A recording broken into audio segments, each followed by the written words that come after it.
অরূপ বিশ্বাস সম্বন্ধে। আমি শুধু এইটুকুই বলবো যে অন প্রোটোকল যদি কোনো রাজ্যে যেমন গেছেন, আপনি যদি বাইরের রাজ্যগুলোতে দেখেন সেখানকার মুখ্যমন্ত্রী এবং ক্রীড়ামন্ত্রীকে অবশ্যই থাকতে হয়, না থাকলে আপনারাই সমালোচনা করতেন যে মেসির মতন একজন পার্সোনালিটি আসছেন, ক্রীড়ামন্ত্রী মঞ্চে নেই কেন। দুর্ভাগ্যজনক, যারা কিনেছেন টিকিট তারা কেন দেখতে পারবেন না? এটা খুব স্বাভাবিক। অর্গানাইজারই যদি করতেন যে কাউকে যাদের যাদের তিনি টিকিট বিক্রি করেছেন মাঠের মধ্যে, তারাই গিয়ে সেলফি তুলতে গেছে, তার তো উচিত হয়নি মাঠের মধ্যে করা। গ্যালারিতে যারা ছিলেন তাদের কালকে যে ঘটনাটি ঘটেছে সেটা কখনোই হওয়া উচিত হয়নি। আমার মনে হয় আরও বেশি সতর্ক হওয়া উচিত ছিল, এবং যিনি এই প্রোগ্রামটা অর্গানাইজ করেছেন তার কাছ থেকে আমার মনে হয় তার একটা ভুল ছিল। তিনি যদি সম্পূর্ণ প্রোগ্রামটা পুলিশের হাতে বা গভর্নমেন্টের হাতে অর্গানাইজ করার জন্য দিতেন তো অনেক বেশি ভালো হতো। তিনি সবটাই নিজের হাতে রেখেছেন, এবং তিনি কিভাবে কি করতে চান সেগুলো আরো বেশি ভালো করে সবার সঙ্গে আলোচনা করে করতেন। দেখুন, এর আগে আমরা ওই মাঠে কিন্তু মোহনবাগান ইস্ট বেঙ্গল করেছি।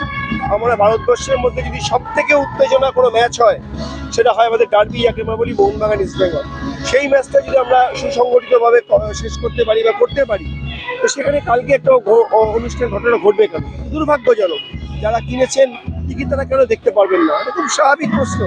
কিন্তু আমার মনে হয় যদি তিনি অর্গানাইজার ছিলেন, তিনি যদি আরো আলোচনা করতেন, আরো বেশি প্ল্যানিং করে করতেন, তাহলে কিন্তু এই সমস্যা মনে হতো না। আরেকটা বিষয়, অরূপ বিশ্বাসের নামও কিন্তু এই বিষয়ে উঠছে যে কেন মানে মাঠে ওনাদের, শুধু উনি নয় আরো অনেকে ছিলেন যারা ভিআইপিদের জন্য নাকি মেসির কোনো বিষয় মানে কোনো দর্শক দেখতে দেখুন, এই বিষয়ে তো আমি বলবো না অরূপ বিশ্বাস সম্বন্ধে। আমি শুধু এইটুকুই বলবো যে অন প্রোটোকল যদি কোনো রাজ্যে যেমন গেছেন, আপনি যদি বাইরের রাজ্যগুলোতে দেখেন সেখানকার মুখ্যমন্ত্রী এবং ক্রীড়ামন্ত্রীকে অবশ্যই থাকতে হয়, না থাকলে আপনারাই সমালোচনা করতেন যে মেসির মতন একজন পার্সোনালিটি আসছেন, ক্রীড়ামন্ত্রী মঞ্চে নেই কেন বা ক্রীড়ামন্ত্রী সেখানে নেই কেন।